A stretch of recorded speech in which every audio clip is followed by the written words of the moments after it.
But now you became a black Muslim for a time, right? Yes, through Emery Thompson, right? Yeah. Through the trumpet player Emery Thompson.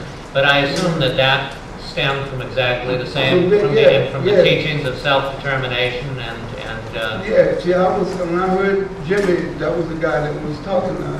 That was before Emery. I had been knowing Emery from high school, so like. And when Emery came back talking, I said, well, maybe, but that was after I started working for Special. But anyway, that's how I got started doing it. Now, what about business? Because the point is, you obviously you had the philosophy in mind. You recognized from the time you first got out of college that things weren't right, that this discrimination was something that you weren't going to settle for. But you went into the music business. What were the lessons you got in business that enabled you to help set up? Okay, first of all, I'll clarify this. When you keep using the word business, well, I never thought of myself as a business. I never thought of music as a business. I thought of music as an art that I love to do. It was something that I loved to do, and I loved other people to be aware of it and understand it.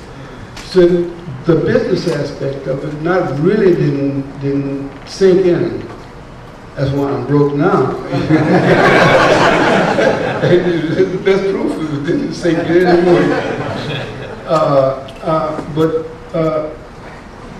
That started after the Rene Luop situation, and I resigned. I knew I had just got married, and we had a son, we had our first child.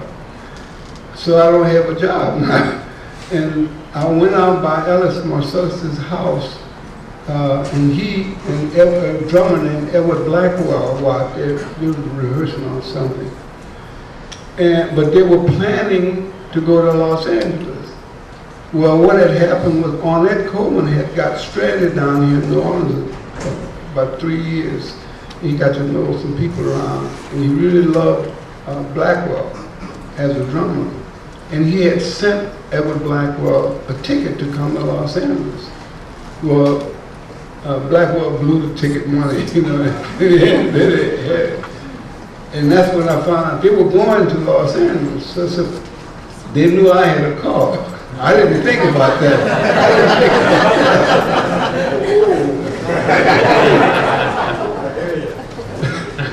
So that's how I became, I went to Los Angeles. You know, I'm saying, well, I don't have no job. I might as well, you know, if y'all going to California, I might as well go out there too. So I drove, 3 of us went out to Los Angeles, and that's the first place we got. You know, I had never been that far away from New Orleans. That was the first time I had ever been out of Louisiana, really. I mean, I might have been to Beaumont, Texas, but that was as far as I had ever gotten. Because the river was about 20 miles away from Beaumont. But anyway, it was quite a scene, you know, when I got to Los Angeles. 3 of us, when we saw that.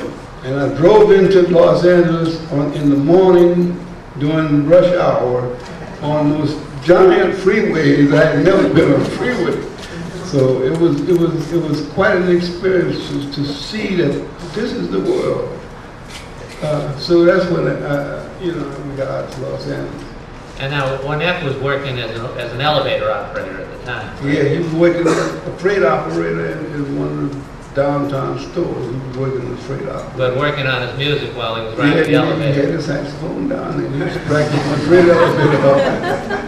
But now, and this is why I got to challenge this thing about you not being a businessman, because somehow or other your friends picked you as a businessman. Well, because now you recorded some stuff with Ornette, and then who was it who took it around? No, I took it around. They asked me to take it around. Well, they did that based on the fact that I had been a school teacher. They thought I could just, well, you can present it, you know. But that, I didn't know anything about it. Not really. I knew I didn't know anything though. But that never occurred to me because I was just interested in getting the music done.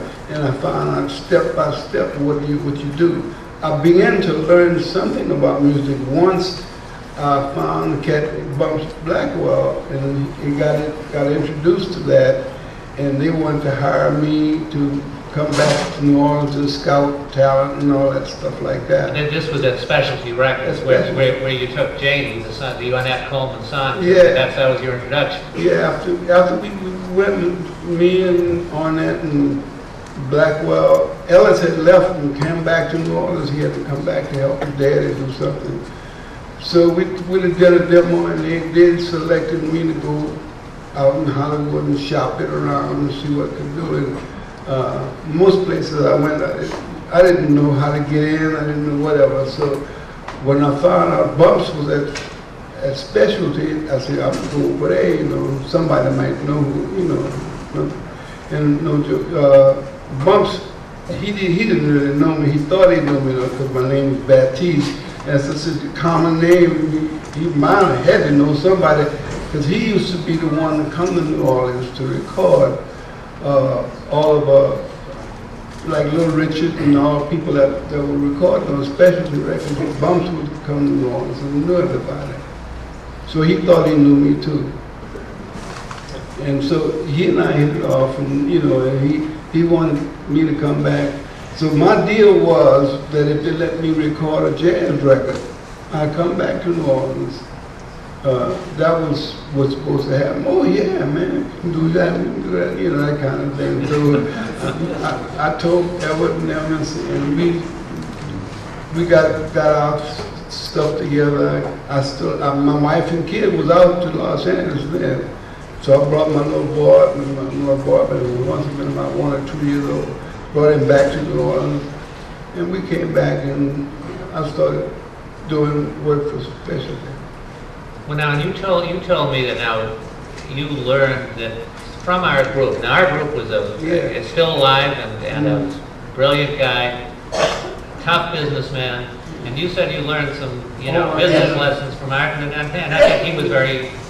Yeah, well, you know, just being around, I mean, at my age at that time, I was about 26 years old, and here's this man, he was what I thought was a real businessman, you know what I mean? And he was wealthy already in oil or something, you know, so he was already a wealthy man, and record was just what he loved. He loved to do that stuff and make music, and he loved gospel music and so forth. He had all of the gospel cats on his record label. So he had a sincere concern about the music, you know, and so I got to learn just by listening and watching him deal with his office and his secretary at the time was Dorothy. She took name Dorothy, who he eventually married. So that's how I began to learn just by observation. You know, I see him, I say, oh, that's not hard. We can do that. You know, piece by piece. And I thought I knew the business, you know, after I had been with them about a year and a half and had experienced quite a few different situations. I thought I knew it, and I keep emphasizing thought I did, because I didn't know what to do. Well, I want to take one more experience, you know, educational experience that you spoke about. But I want to point out again, Harold's very modest, but he set up an office, a specialty office here in New Orleans, which, you know, he ran. He figured out ways to publicize it. He got kids to come in to, you know, for tryouts. I mean, and with the idea of reaching out to the community as well as recording hit records. So I'm still learning a lot of things, particularly about myself. Yes, you're right. I have, people think I'm modest. It's just that I'm dumb. Really, I am. And I'm realizing I'm learning more of how much I didn't know. And really, and the bottom line of that is the money part of it. I never did know what I was worth. When somebody asked me how much did I want, I didn't know what to tell them. So as a result, I did a lot of things far cheaper than I could have, you know. I mean, other cats, at one point I can remember finding out that a cat was getting $400 or something, $500 for arrangements for sessions. damn, we get that much? And I didn't know, I was doing arrangements, you know, as good as him and for the same kind of people. But they all knew that I didn't know no better. And I hate to say it, because I really do admire the cat, but Sonny knew better than anybody. Because I met Sonny at Specialty Records. He was a truck driver, meats, you know, he used to drive a meat truck. And he used to bring them songs by Specialty to hustle his song. That's what he always wanted to be. But he was a very, very smart young man. And he was a very charming person. He had the kind of personality that could just win you over, you know. But he's always had his eye on the prize, you know. And so he knew, he always encouraged me to do things. He always said, man, you know, you're a genius. You could do this and do that and all that thing. And me and you ought to be partners. I still have letters from him that he used to write me. And I never did believe that I was that, you know, I could do all of that. But that's the way it was. Most of my career, I was so focused on the music and the enjoyment that I got and pride that I had in the music, till it never occurred to me that this was a business. This was really a business. People not in it because they like it, they're in it because they can make money.